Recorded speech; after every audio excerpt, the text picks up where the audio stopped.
안녕하세요. 저는 30대 초반의 남자입니다. 오늘 제가 이야기할 것은 다름이 아니라 저의 새엄마에 대한 이야기예요. 제가 새엄마에게 해서는 안 될 짓을 해버렸습니다. 어디 이야기할 곳도 없어서 혼자서 끙끙대다가 이렇게 익명으로 사연을 보내게 되었네요. 친엄마는 제가 어린 시절부터 몸이 안 좋으셨어요. 제 기억 속의 엄마는 항상 병원에 입원해 계신 모습이었고 항상 제게 미안하다는 말씀을 하시던 분이었습니다. 아버지는 엄마의 병원비 마련을 위해 밤낮 없이 일만 하셨고 그때쯤 저는 큰아버지 댁에서 먹고 지내며 살았어요. 엄마는 병원에서 몇 년간 투병을 하시다가 돌아가셨는데 저는 그때 너무 나이가 어려서 그 상황을 제대로 이해 못하고 있었던 것 같아요. 어렴풋이 나는 제 기억 속의 아버지도 크게 슬퍼하시진 않았고 너무 오랫동안 투병 생활을 뒷바라지 하다 보니 아버지도 많이 지쳤을 거라 생각합니다. 엄마가 돌아가신 후에는 아빠와 둘이 살았어요. 아빠는 천성이 무뚝뚝한 사람이라 저와 둘이 살면서도 거의 대화를 나누지 않았고 그런 아빠를 닮아서 어른이 된 저도 비슷한 성격입니다. 가족이긴 가족인데 뭔가 한 지붕 아래에 살고 있다 뿐이지 끈끈한 정 같은 건 느낄 수 없었어요. 서로 대화를 거의 하지 않아서 집은 항상 조용했고 식사는 하셨는지 간단한 인사와 안부를 묻는 것조차 거의 하지 않고 살았습니다.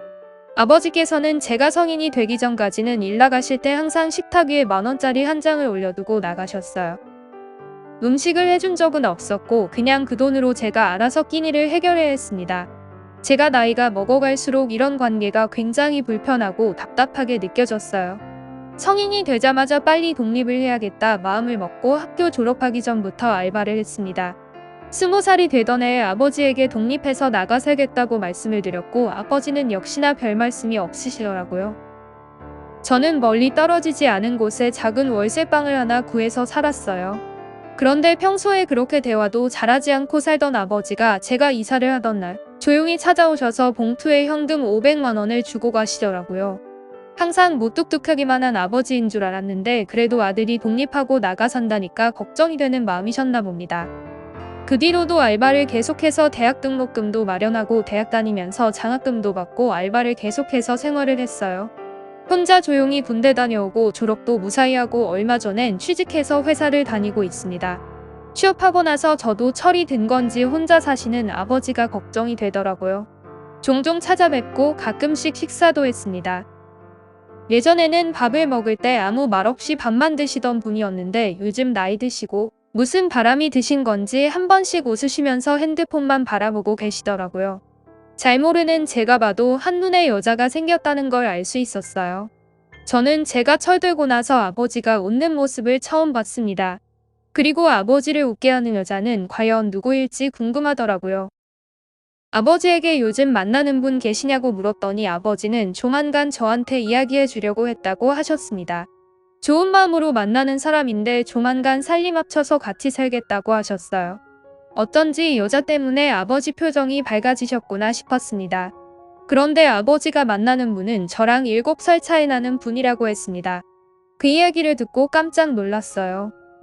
당연히 아버지가 만나는 사람이 아버지 또래일 거라고 생각했는데 저보다 7살 많으면 30대 중반이거든요. 그 이야기를 들으니 괜히 걱정이 되면서 안 좋은 생각도 들더라고요. 저는 호기심이 생겨 아버지에게 어디서 어떻게 만났는지 묻기 시작했어요. 아버지는 산악회 모임에서 2년 전부터 알고 지냈는데 점점 서로 마음이 깊어져서 같이 살기로 했다 하시더라고요. 아빠와는 달리 그 여자는 남편과 이혼하고 혼자 사는 돌싱이라고 했어요. 아버지의 뜻이 그렇다면 아들인 저로서는 이해하고 축하해드려야 하는데 혹시라도 꽃뱀이나 이상한 사람은 아닐지 걱정이 되었습니다. 하지만 그 정도로 우리 집이 재산이 많은 집이 아니었기 때문에 더 의아했어요.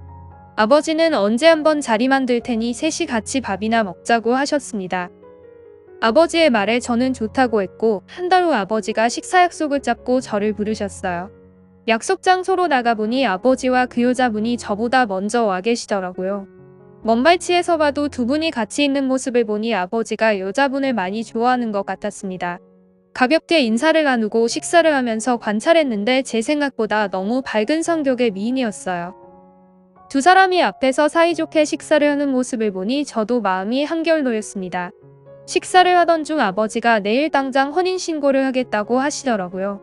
너무 빠른 거 아닌가 싶었는데 몇 년째 나가서 살던 제가 아버지 일에 참견하는 건 옳지 않다는 생각이 들어 그렇게 하시라고 했습니다. 그 뒤로 그 여자는 우리 집안 사람이 되었고 저는 하루아침에 새엄마가 생겼어요. 아버지는 새엄마가 들어온 뒤로 성격이 밝아지셨고 새엄마도 저를 아들처럼 생각하며 엄청 챙겼습니다. 일주일에 한 번씩 저녁 먹자고 저를 부르셨고 종종 반찬을 해서 가져다 주기도 하셨어요. 그 모습에 저도 의심하고 있던 마음이 점점 풀리고 수십 년간 비워져 있던 엄마의 자리를 채워주는 듯한 느낌을 받으며 감사하는 마음이 들었습니다. 이런 게 가족의 모습이고 사람 사는 거구나 싶었어요. 하지만 아무리 새엄마라고 해도 저랑 고작 7살 차이밖에 나지 않았어요.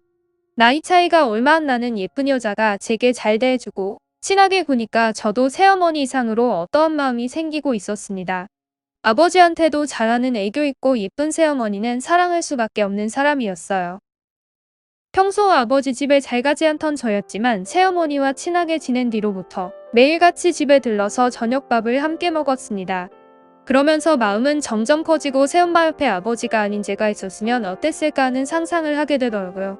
점점 더 커지는 제 마음을 어쩔 줄 몰라서 한동안 술독에 빠져 살았어요.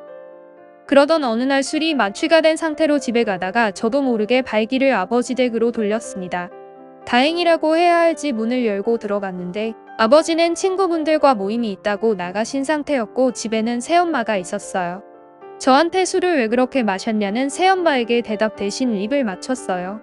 새엄마는 당황해서 저를 밀쳐냈지만 포기하지 않고 그대로 끌어안았습니다. 새엄마는 아버지가 오실 거라며 지금 당장 집에서 나가라고 하셨지만 저는 술도 취했고 이성을 잃어버린 상태였습니다. 새엄마에게 사랑 고백을 해버리고 다시 뜨겁게 이스를 했어요. 제가 눈물까지 펑펑 흘리며 그녀에게 키스를 했더니 더 이상 저를 밀쳐내지 않더라고요. 그렇게 우리 두 사람은 돌이킬 수 없는 강을 건너버리고 말았습니다. 오늘 일은 우리 두 사람의 비밀이니까 아버지한테 말하면 안 된다고 저를 달래주었고 마지막으로 저를 안아줬어요. 그 의미가 뭔지 너무나도 잘 알고 있는 저는 정신이 번쩍 들었고 새엄마에게 미안한 마음이 먼저 들었습니다. 그렇게 돌아온 이후로 저는 아버지 집에 가지 않고 있어요. 아버지도 새어머니도 똑바로 쳐다볼 자신이 없습니다. 제가 가만히 있었다면 우리 셋은 좋은 가정으로 남아있었을 텐데 처음으로 받아본 따스한 사랑과 손길에 정신을 못 차리고 저질러버리고 말았네요. 앞으로는 예전처럼 저 혼자 살아야 하는 게 맞는 것 같습니다.